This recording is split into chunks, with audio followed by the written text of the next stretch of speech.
keep our word in this valley, and don't you ever be sorry for it. Yellowstone. Luke, Kelsey, greetings from Las Vegas. Good morning.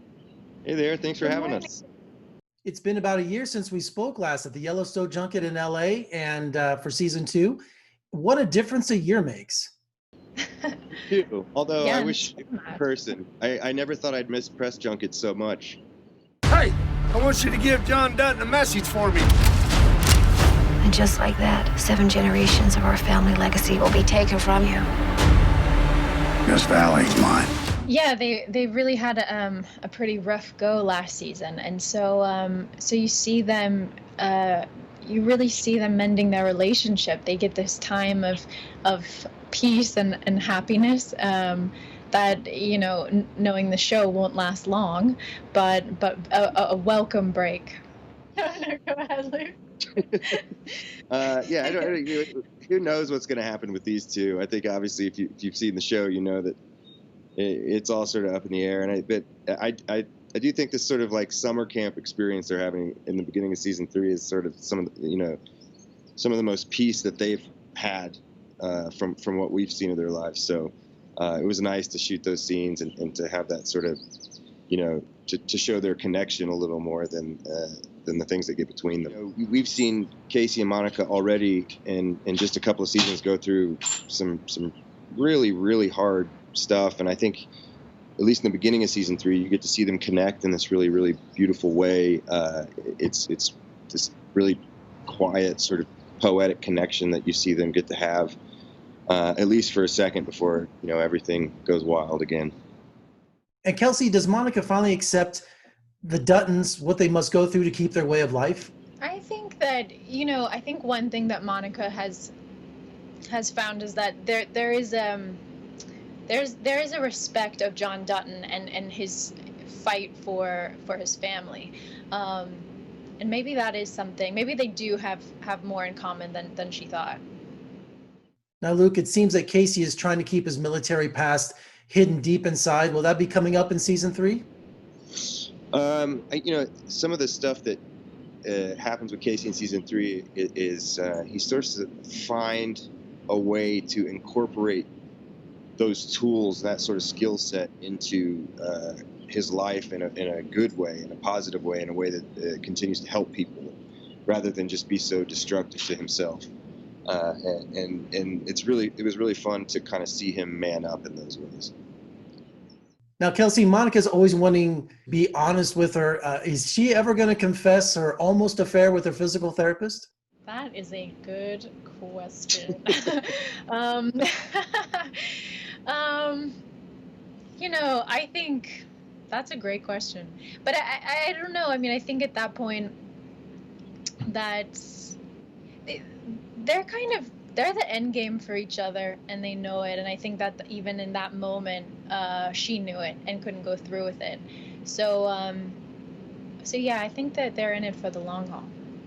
And Luke, so many fans love when Casey said, "Good night, Dad, I love you." That moment was so tender in a series that has so much destruction. Tell me about that scene. Yeah, you know, I like I said, I think that the beginning of season 3 is more quiet and sort of subtle and poetic than anything we've seen in Yellowstone so far, and we really get to see the characters sort of connect in a way that we haven't before. You know, they just get a little bit of time with each other, and yeah, I loved shooting that scene and sort of showing that their relationship, which has been strained from the beginning of the show, is starting to get healed. Now, Kelsey, you had what I call your Billy Jack moment in season 2. That scene in the dress shop, it still haunts me. Oh yeah. Yeah, it's I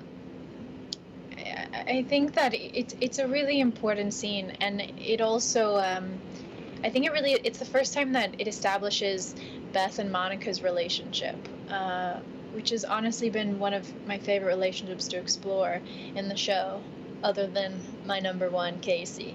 But yeah, I think it's haunting to read and to shoot, and I think it's important that it's addressed. Well, it was just announced the show is fully moving to Montana. COVID safety measures are in place. Are you guys excited to be doing the entire series for season 4 in Montana? I'm in Brooklyn, so I can't wait. Yeah.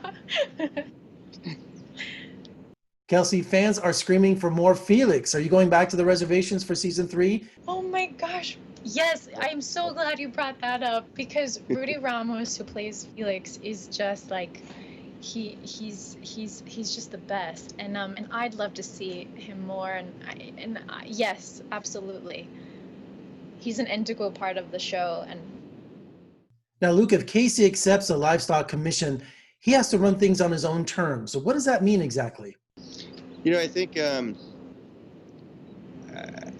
actually don't know which last episode aired, but there's a scene where he basically says, if I'm going to do this, I'm going to have to do it my way. And I don't think Casey's saying that to be any sort of like rebel. I just think that's just who he is. He's just an open heart who goes through the world and takes everything on the chin and just has to do things his own way because he doesn't see another way, and that's what I love about this character. And so I think when you see him start to become his own man and find his own path, it really is his own path. It's nice to see a softer side of the Dutton Ranch for once. Yeah, but I think with anything in this world, don't get used to anything. The moment you think it's going to be one thing, it's going to be something completely different. And anytime that you're on the Dutton Ranch, there's always a storm cloud somewhere. So just enjoy it while it lasts. It's like I was saying, it starts out sort of romantic and peaceful, and then it all hits the fan again. And I think they're just going to get more of the same, and more of this just fierce family and with these really loyal connections, just fighting for their life and their love. And yeah, if you like the show, you're just going to get way more of what you love. Kelsey, the writing for this series is so strong. Are you happy with where your character is going? Oh yeah, I mean, this is my second time working with Taylor Sheridan, who's the writer, director, creator, and I trust him. I trust the writing, every episode is really a learning lesson. I'm with incredible actors. That's just like, it's a masterclass every episode. So I'm very grateful, very grateful. All right, guys, can you give a shout out to your fans, especially the Yellowstone Bunkhouse on Facebook? We all love you. Yes, so much love to our fans. Thank you so much. Yeah, this is all for you. Thank you so much. Yeah, and we love it just as much as you do. So thanks for loving it with us. Luke, Kelsey, thank you so much for speaking to me today. And when you have a chance, come visit us in Las Vegas. We'd love to have you. Sounds good, man. Thanks for having us. Thank you. See you.